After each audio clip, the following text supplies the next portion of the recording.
Okay, so let's talk about something we all go through, especially around the end of the year, that dreaded annual review. Today, we're going to look at a framework that can help turn that cycle of, self-judgment into some real genuine growth. Oh man, I'm feeling stressed just hearing the words annual review. I'm really hoping we can find a better way to do this. And that's the thing, isn't it? It feels exactly like a trial.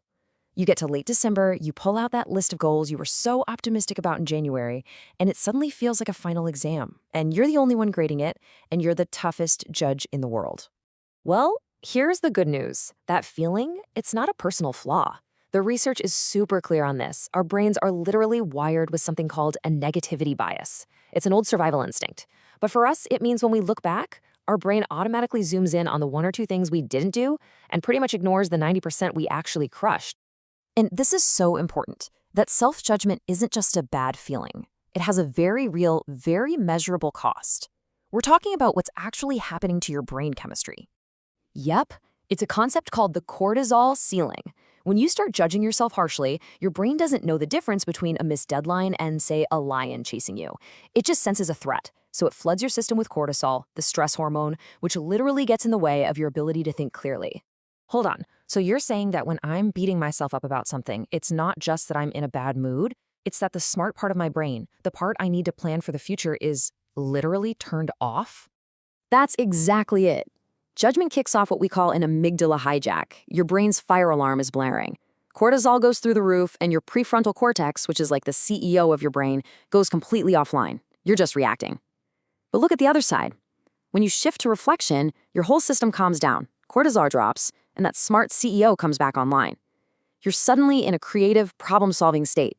It's a completely different biological reality, just based on your mindset. Okay, so the million-dollar question is, how do we stay in that reflective, creative state? This leads us to a super useful concept for managing all of this. It's called your window of tolerance, and it's basically a map for understanding your own capacity for stress. Right, so we all have these three zones. Up top, you've got hyperarousal. That's your fight or flight kicking in. You feel anxious, irritable, overwhelmed. Down at the bottom is hypoarousal. That's the freeze response. You feel kind of numb, checked out. But right in the middle, that's the sweet spot. That's your optimal zone. It's where you're calm, you feel connected, and your brain is just ready for growth and creativity.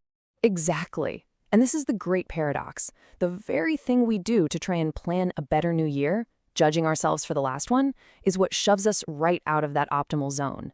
It makes it neurologically impossible to do the creative thinking we need. Our method is sabotaging our goal. It's wild. It is wild. So the question becomes, how do we get back in that zone?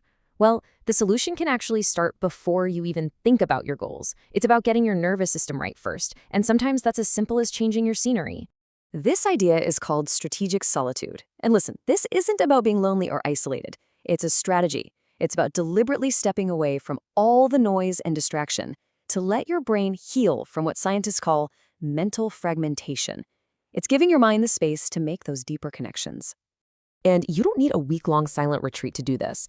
The research is amazing. It shows that just a 20-minute walk in nature, whether that's a beautiful place like the Brandywine Valley or just your local city park, can literally cause your cortisol levels to drop.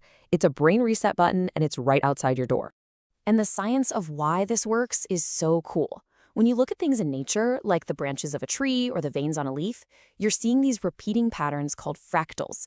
And your brain is just built to process them effortlessly.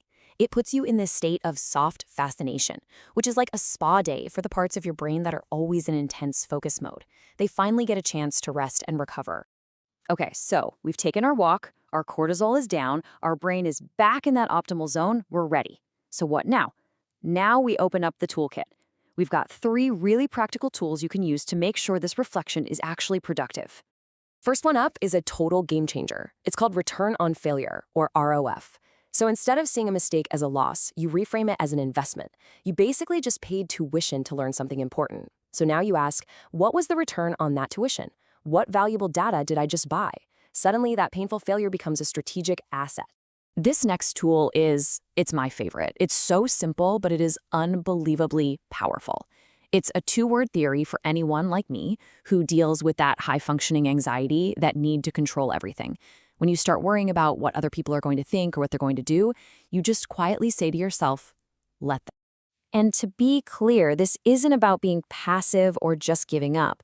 It's about a radical acceptance of what is truly outside your control. Think about all the energy you spend trying to manage other people's feelings or perceptions. It's exhausting. This frees up your entire mental battery so you can use that power on things you can actually influence. And the last tool is all about shifting your focus from the rearview mirror to the windshield.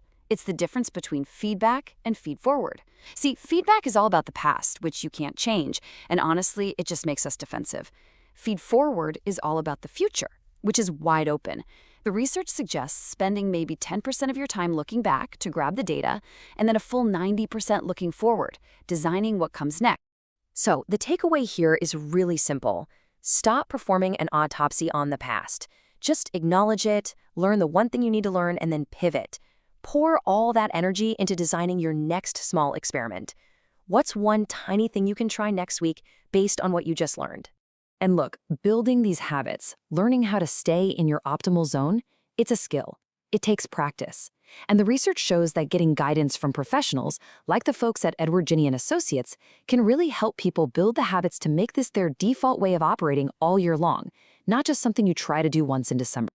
And that really brings it all home to the most important question.